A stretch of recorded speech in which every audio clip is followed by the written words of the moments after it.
اب ناظرین آ جائیں تھوڑا سا انٹرنیشنل ایک ایشو ہے، وہاں پہ ایران اور اسرائیل کے بیچ میں دوبارہ لڑائی ہوئی ہے۔ ایران نے اسرائیل کے اوپر الزام لگایا کہ وہ جنگ بندی کی خلاف ورزی کر رہا ہے، بار بار لبنان پہ اٹیک کر رہا ہے۔ انہوں نے پہلے وارن کیا، اس کے بعد انہوں نے میزائل چلا دیا۔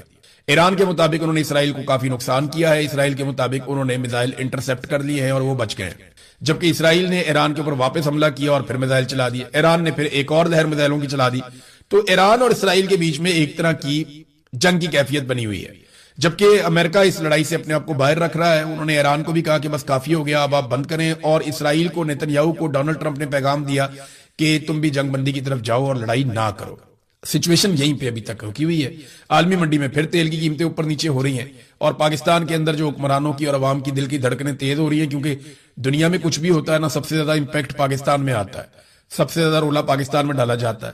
ابھی بجٹ کی تیاری ہے، بھارت پیپلز پارٹی کو جو مل گیا اس کے بعد ایسا دکھائی دیتا ہے کہ پیپلز پارٹی اب 28ویں ترمیم ہو، بجٹ ہو یا کشمیر کے معاملات ہو، ہر جگہ پہ پوری طاقت سے وہ کھڑی ہو جائے گی اسٹیبلشمنٹ کے ساتھ۔ ناظرین، پاکستان پوری کوشش کر رہا ہے، پورا زور لگا رہا ہے۔ محسن نقوی صاحب بھی گئے ہیں، سننے میں آ رہا ہے کہ فیلڈ مارشل بھی جائیں گے یا کوئی اور امپورٹنٹ آدمی بھی جا سکتا ہے، اور یہ ایران میں جا کے کوشش کریں گے کہ ایران کو امریکی شرائط کے اوپر بنایا جا سکے۔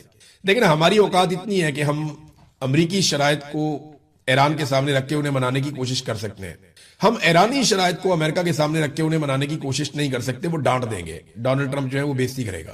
لہذا ہماری جو ملٹری اسٹیبلشمنٹ ہے اس کو اپنی اوقات کا پتہ ہے، تو وہ کوشش کر رہے ہیں کہ ایران تھوڑی اور فلیکسیبلٹی دکھائے۔ لیکن میرے خیال میں ایران یہ جنگ جیت چکا ہے، اگر اسے کچھ اچھی ڈیل ملتی ہے اور کچھ فلیکسیبلٹی تھوڑی بہت دکھانی بھی پڑتی ہے، تو وہ اس خطے کے لیے وہ فلیکسیبلٹی دکھا کے اپنا مفاد نکال لے۔ دیکھیں، وہ کچھ چیزوں پہ تو کمپرومائز بالکل نہیں کرے گا ایران، اب ان کا تاریخ بھی ایسی ہے، ان کا ریکارڈ بھی ایسا ہے کہ کچھ ایسی چیزیں ہیں جن پہ ایرانی کبھی بھی کمپرومائز نہیں کرتے، تو کچھ چیزوں پہ تو وہ نہیں کریں گے، یہ ہم بھی جانتے ہیں۔ لیکن جہاں وہ کر سکتے ہیں، جتنی فلیکسیبلٹی وہ دکھا سکتے ہیں، وہ دکھا کے اگر اس معاملے کو ختم کرتے ہیں تو یہ پورے خطے کے لیے، پاکستان کے لیے، بلکہ پوری دنیا کے لیے یہ بہت اچھا ہو جائے گا۔ ڈونلڈ ٹرمپ کو فیس سیونگ چاہیے، اگر ہلکی پھلکی فیس سیونگ اسے مل جائے تو شاید اس کی بھی جان چھوٹ جائے گی۔ اب یہ ایک اطلاع آئی ہے، اور یہ اطلاع آئی ہے ایکشیس نیوز ہے، اور ایک سی این این کے رپورٹر ہیں، اور چینل 12 کے بھی وہ رپورٹر ہیں، نام ہے ان کا باراک ریوڈ۔ انہوں نے ایک دعویٰ کیا ہے، باراک ریوڈ کا کہنا ہے کہ منگل کو ڈونلڈ ٹرمپ اور نیتن یاہو کے درمیان ایک کال ہوئی تھی، اور اس نے دعویٰ کیا، اس رپورٹر نے، بڑا سینئر رپورٹر ہے، کہ اس کال میں کشیدگی ہوئی دونوں کے بیچ میں۔ ڈونلڈ ٹرمپ کو لگتا ہے کہ ایران کو کچھ مزید لچک اگر وہ دکھاتا ہے تو ایک ڈیل ایران کے ساتھ کی جا سکتی ہے، یعنی ڈونلڈ ٹرمپ کی جو بات چیت ہے اس میں لچک پہ جانے کی جو ہے وہ گنجائش تھی، لیکن نیتن یاہو دوبارہ سے فوجی کارروائی کا حامی ہے۔ اب یہاں پہ حال ہی میں ایک بات آپ اور ذہن میں رکھیں کہ سعودی عرب اور یو اے ای کے اوپر ڈرون حملے ہوئے ہیں، اور یو اے ای کی جانب سے بتایا گیا کہ ڈرون ایران سے نہیں، عراق سے آئے تھے۔ اور ایک خبر اور آپ اس کے ساتھ ملا کر دیکھ لیں کہ عراق میں اسرائیلی خفیہ فوجی اڈوں کی موجودگی کی اطلاع بھی ملی ہے۔ تو نیتن یاہو اگر جنگ شروع کرنا چاہتا ہے تو اس قسم کا کوئی بڑا فالس فلیگ اسے کرنا پڑے گا۔ میں پہلے بھی کہہ چکا ہوں کہ اس ریجن میں کسی وقت بھی کوئی چنگاری بھڑک سکتی ہے، کوئی فالس فلیگ ہو سکتا ہے اور صورتحال خرابی کی طرف جا سکتی ہے۔ بہرحال امریکہ نے ایک ایران کو تجاویز کا مسودہ ایک اور بھجوایا، جو ایران نے بھیجا تھا وہ ڈونلڈ ٹرمپ نے اور ان کی ٹیم نے مسترد کر دیا۔ اب دوبارہ سے امریکہ نے تجاویز بھجوائی ہیں پاکستان کو، اور پاکستانی وہ تجاویز لے کر گئے ہیں ایرانیوں کے پاس، اور پاکستان پوری کوشش کر رہا ہے کہ ایران ان تجاویز کے ساری نہیں مانتا تو میکسیمم چیزیں مان لے، تاکہ ایک معاہدہ ایسا ہو جائے جس کے بعد معاملات نارملائزیشن کی طرف جائیں، اور پیٹرولیم مصنوعات اور باقی چیزوں کی جو ترسیل ہے وہ اس ریجن کے اندر کھل جائے۔ پاکستان کو اس کا یہ فائدہ ہوگا کہ ریجن میں امن آ جائے گا، پاکستان کی تھوڑی سی گڈی چڑھ جائے گی، لیکن پاکستان کا بڑا فائدہ پاکستان کو تبھی ہوگا جب پاکستان کے اندر سیاسی استحکام ہوگا، اور وہ تب تک نہیں ہوگا جب تک کہ عاصم منیر صاحب سیاسی استحکام آنے نہیں دیں گے۔ وہ سیاسی استحکام نہیں آنے دیں گے، کیونکہ سیاسی استحکام آتا ہے عوام کی مرضی مان لینے سے، اور وہ عوام کی مرضی ماننے کے لیے تیار نہیں ہے، نہ ہی ایسا لگتا ہے کہ انہیں عوام کی مرضی ماننا سوٹ کرتا ہے۔ بہرحال ایران کی جو سرکاری خبر رساں ایجنسی ہے اس کے بقول وہ جائزہ لے رہے ہیں ان تجاویز کا، اور ابھی تک انہوں نے جواب نہیں دیا ہے، جبکہ امریکہ کی جانب سے ابھی میڈیا خاموش ہے۔ جب ایران کا جواب جائے گا تو پھر امریکی میڈیا رپورٹ کرے گا کہ ایکچولی ایران نے کس قسم کا جواب دیا ہے۔ ویسے ایرانی میڈیا پہلے ہی خود بتا دیتا ہے۔ ناظرین، ڈونلڈ ٹرمپ نے ایک اور بڑا عجیب و غریب کام کیا، ایسا لگتا ہے کہ وہ اپنے فیورٹ فیلڈ مارشل سے بہت متاثر ہو گیا۔